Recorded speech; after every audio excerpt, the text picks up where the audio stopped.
বিবাস লাইফস্টাইলের নতুন আর একটা ব্লগে আপনাদের স্বাগত জানিয়ে আজকের দিনটা শুরু করছি। আশা করি আপনারা সবাই ভালো আছেন, আমিও ভালো আছি। তো আজকে তো মাঘী পূর্ণিমা, তো একটুখানি ঠাকুরের পূজার আয়োজন করেছি। একটু নারায়ণকে ফলমূল মিষ্টি দিয়ে পুজো দেবো আর কি। আজকে হচ্ছে গিয়ে শনিবার, আর এখন বাজে হচ্ছে প্রায় 11টা 15। তো সকাল থেকে আমার তো সংসারের কাজ টাজ সব হয়েই গেছে, বিছানা তোলা, তারপরে ঘরদোর গুছানো, রান্নাঘর পরিষ্কার করা। সকালবেলায় কালকে জানেন তো মুছে রান্নাঘর সমস্ত পরিষ্কার করে টোরে নিয়ে শুলাম। আবার ডাক্তার সাহেব যে কটা বাসন টাসন ছিল টেবিলে, কাঁচের প্লেটগুলো, সেগুলো সমস্ত ধুয়ে দিল জানেন তো। বলছে তোমার সকালবেলায় উঠে কষ্ট হবে না, একটু হাতে হাতে করে দিলাম, ভালো কথা। গ্যাস ট্যাস মুছে পরিষ্কার করে রাখলাম। ওমা রাত্রেবেলায় আমার ছেলে কখন উঠে সেখানে খাবার বানিয়ে খেয়েছেন। ব্যাস সকালবেলায় উঠে দেখে তো আমার মাথা খারাপ, একটু যে চা খাবো, আবার সে পুরো গ্যাসকে ধুলাম, সাবান দিয়ে পরিষ্কার করলাম, রান্নাঘর টর সমস্ত মুছলাম, তারপর চা করে খেলাম।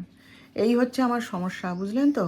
ওই রান্নাঘর হয়ে না। আর আমার ছেলেটা, মানে আমার হাজব্যান্ডের কথা বাদ দিন, সে তার ওসব নেই, তাকে তুমি যা দেবে সে তোমার খেয়ে নেবে।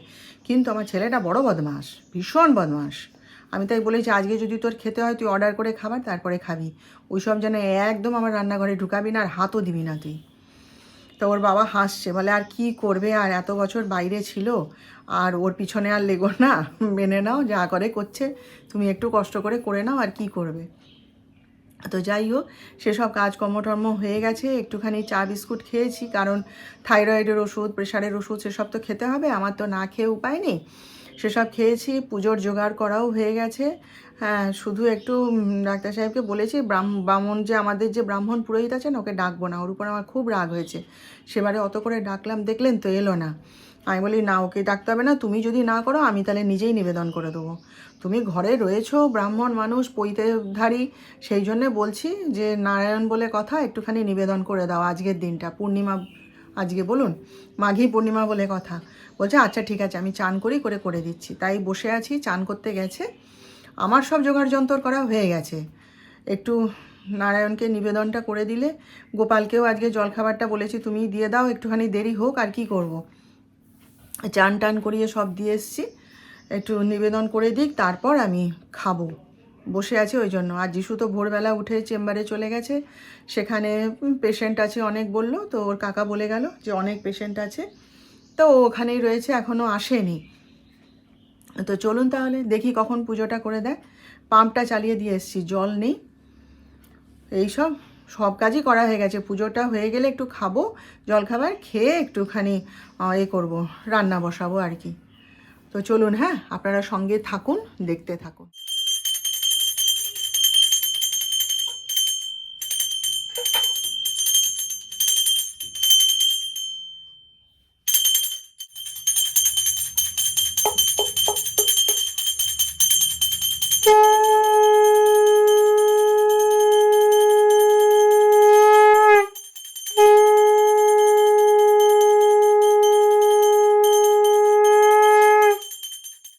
শ্রী সকল বিভব সিদ্ধই পাতু বাগদেবতা ন। ওম ভদ্রকাল্যই নমো নিত্যং সরস্বত্যই নমো নমো। বেদ বেদান্ত বিদ্যাস্থানেভ্য এব চ সরস্বতী মহাভাগে বিদ্যে কমললোচনে। বিশ্বরূপে বিশালাক্ষিং বিদ্যাং দেহিং নমঃ তিং। ওম শ্রী সরস্বতী নমঃ। ওম শুনো সকল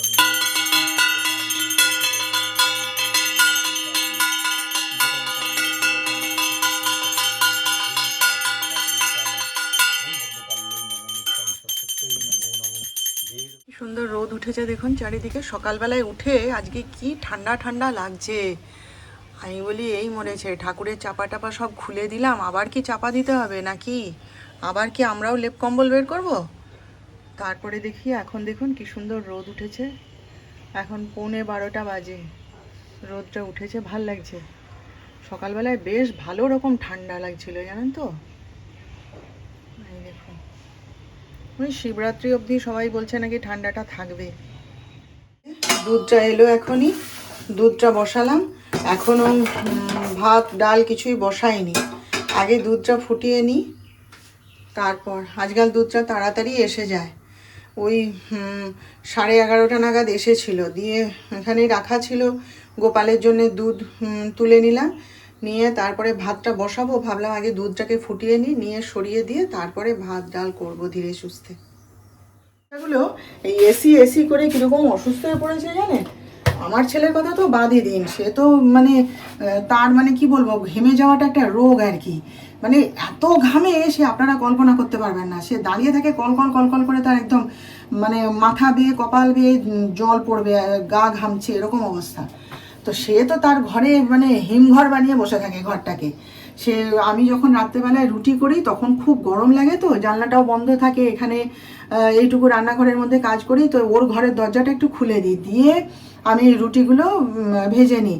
তাও সে কি আমার গা শিরশির করে, ঠান্ডা লাগে জানেন তো কিছুক্ষণ বাদে। আর ও তো ওর ঘরে ঢোকা যায় না। কালকে তো আমার ঘরে এসে, মা তোমার গরম লাগছে না, কি গরম কি গরম বলে আমার ঘরে এসিটাকে চালিয়ে দিয়েছে। আমি তো মানে কিছু বলিনি, চালিয়েছে যখন আচ্ছা চালা, তারপরে লাফ দিয়ে উঠে এসি বন্ধ করে দিয়েছি। আমি না বাবা, গা হাত পায়ে কীরকম শিরশির করে, যন্ত্রণা করে। আর ওরা দুই ভাই মিলে মানে র্যান্ডাম এসি চালিয়েছে, র্যান্ডাম। আমি যখন 1:30টার সময় বাথরুমে যাই উঠে রাত্রিবেলা, আমি শুনেছি কচির ঘরে মানে গাঁক গাঁক করে এসি চলছে। আর আমার যিশুর কথা তো বাদই দিন, বললাম আপনাদের, সে তো মানবেই না, আর তার মানার উপায়ও নেই। আমার ছেলে থাকতে পারে না, ও গরম সহ্য করতে পারে না। তো এরকম চালিয়েছে, ব্যাস তার বুকে কফ টফ বসে জ্বর এসে সে আর কথা বলতে পারছে না। যিশু গেছিলো উপরে নার্সিংহোমে যাওয়ার আগে, তো এখন এসে বলে মা, সে দাদা তো গলা দিয়ে আর আওয়াজ বেরোচ্ছে না, শাঁ শাঁ করছে, বুকের মধ্যে কফ টফ বসে এমন অবস্থা হয়ে গেছে। এবার সবার কি সব কিছু সহ্য হয়? ও ওই ব্যায়াম করবে, এ করবে, ও করবে, আর এসে নাকি এসি চালিয়ে দিয়ে বসে থাকে। সকালবেলায় আমার দেওর এসেছিল দেখা করতে, যে পাপু গেছে কিনা নার্সিংহোমে, তখন বলে কচির খুব শরীর খারাপ, এরকম গলা টলা বসে গেছে, জ্বর এসছে, ওই এসি চালিয়ে চালিয়ে এই অবস্থা। তা সে ডাক্তার সাহেব ঘরে ছিলেন, তো কিছু বলেনি, শুনে মাথা নাড়লো, নেড়ে বলছে এবার ওকে বল যা যে নিজের স্টেথোটা নিজের বুকে লাগিয়ে এবার বসে থাকতে চুপ করে। আর তো কিছু করার নেই, কী করবে আর। আমি আর সামনে ছিলাম, আমি আর কিছু বলিনি।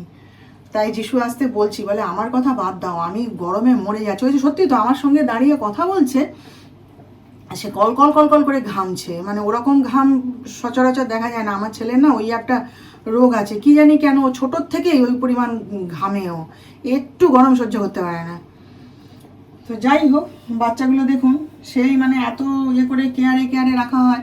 তাই ডাক্তার সাহেবের পিছনে আমি সব সময় লেগে থাকি জানেন তো, যাতে ঠান্ডা না লাগে। ঠান্ডা লাগলে ওরও খুব অবস্থা খারাপ হয়ে যায়। ঠান্ডা না লাগে ওই জন্য সব সময় আমি পিছনে সবসময় খুঁচ খুঁচ খুঁচ খুঁচ করে বেড়াই। দেখুন কেমন অসুস্থ হয়ে গেল।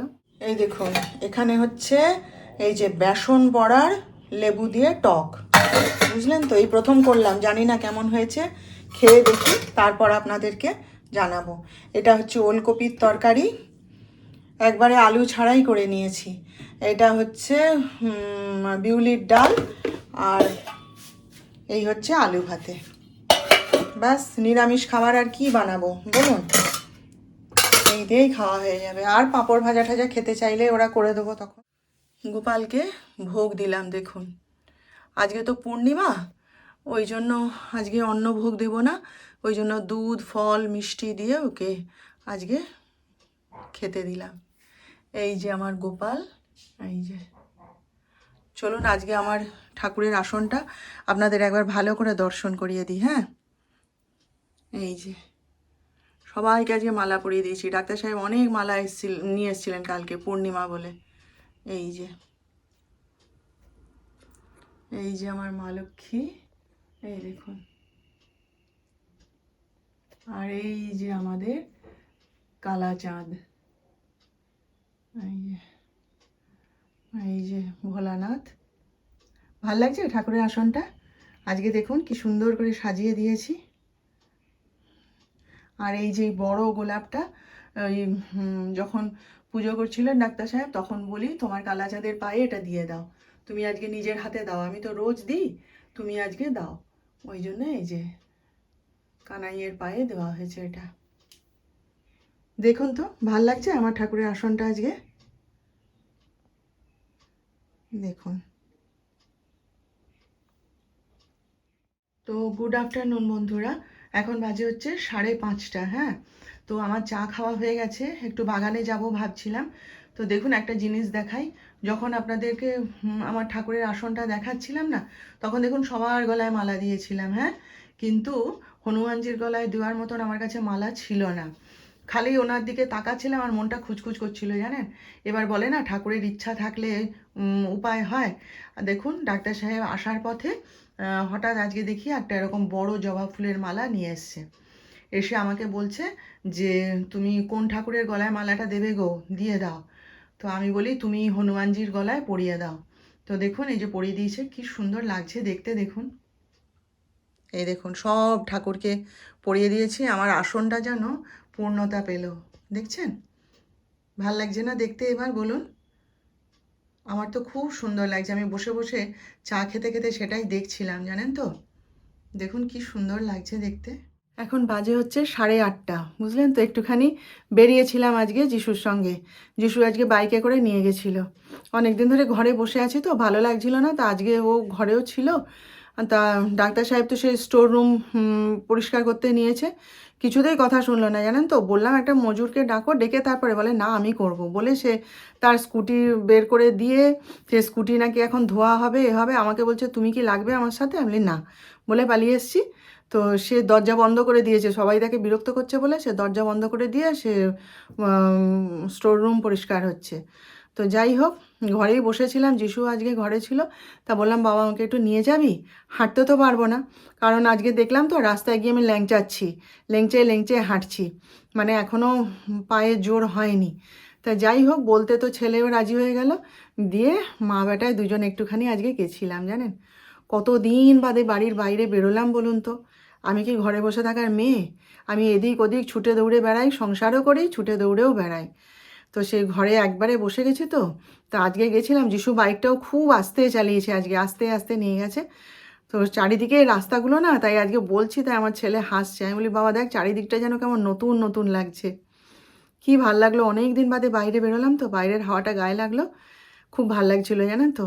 আর যে দোকানে গেছি, সে দোকানে এমনি, কী গো বৌদি তোমাকে আর দেখতে পাই না কেন, কি হয়েছে, তুমি খোঁড়াচ্ছ কেন বৌদি পায়ে, অমুক কী হয়েছে বৌদি, সবাইকে বলে বলে যেতে হচ্ছে। দিয়ে তারপরে টুকিটাকি জিনিস একটু কেনা ছিল, শাড়ি দুটো একটু দিয়ে এলাম ফলস পাড় বসিয়ে দিতে, ব্লাউজ পিস নেই। তো ঠিক আছে না, এমনি ফলস পাড়ি বসিয়ে দাও না বৌদি, তুমি কবে আসবে? আমি এখন আমি আসতে পারবো না, সে দেখা যাবে, তুমি বসাও। এইসব কথা টথা বলে আরও কিছু কসমেটিক্স কেনার ছিল, সেই সব কিনলাম। যিশু একটা শার্ট কিনলো, এইসব কিনে টিনে মা বেটা একটুখানি ঘুরে চলে এলাম। অন্য রাস্তা দিয়ে বলে চলো তোমাকে অন্য রাস্তা দিয়ে একটু ঘুরিয়ে ঘুরিয়ে নিয়ে যাচ্ছি, আমি চ বলে চলে এলাম। ভালো লাগলো, একটুখানি বাইরের বেরোনো দরকার, জানেন তো। ঘরে সবসময় বসে থাকছি আর ওই সংসারে কাজ করছি, ঠিক আছে সেটা কোনো ব্যাপার নয়, কিন্তু এই যে সব সময় ঘরে বসে আছি না, একটা মনও হালকা হওয়া দরকার, তাই না বলুন। তো বেরোচ্ছি যখন ডাক্তার সাহেবকে বলেই তো বেরোলাম, তো সমানে বলছে যাচ্ছ সাবধানে পা ফেলবে, আস্তে আস্তে নামবে কিন্তু বাইক থেকে, পায়ে যেন লেগে না যায়, বারবার বলে দিয়েছে। তো গেলাম ঠিকই, কিন্তু সেভাবে মানে রাস্তায় হাঁটার মতন এখনও ক্ষমতা হয়নি, লেংচে লেংচে হাঁটছি।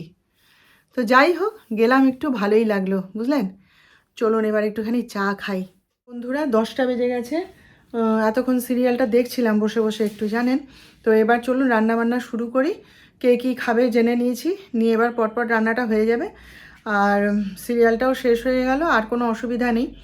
তো ডাক্তার সাহেব তো এখনও স্টোর রুম থেকে বেরোয়নি, বুঝলেন তো, এখনও সে স্টোর রুমে কাজ করে যাচ্ছে, যা ইচ্ছা করুক। তো আমি রান্নাবান্নাটা করি। তো চলুন তাহলে, কালকে আবার আমাদের দেখা হবে নতুন বিষয় নিয়ে।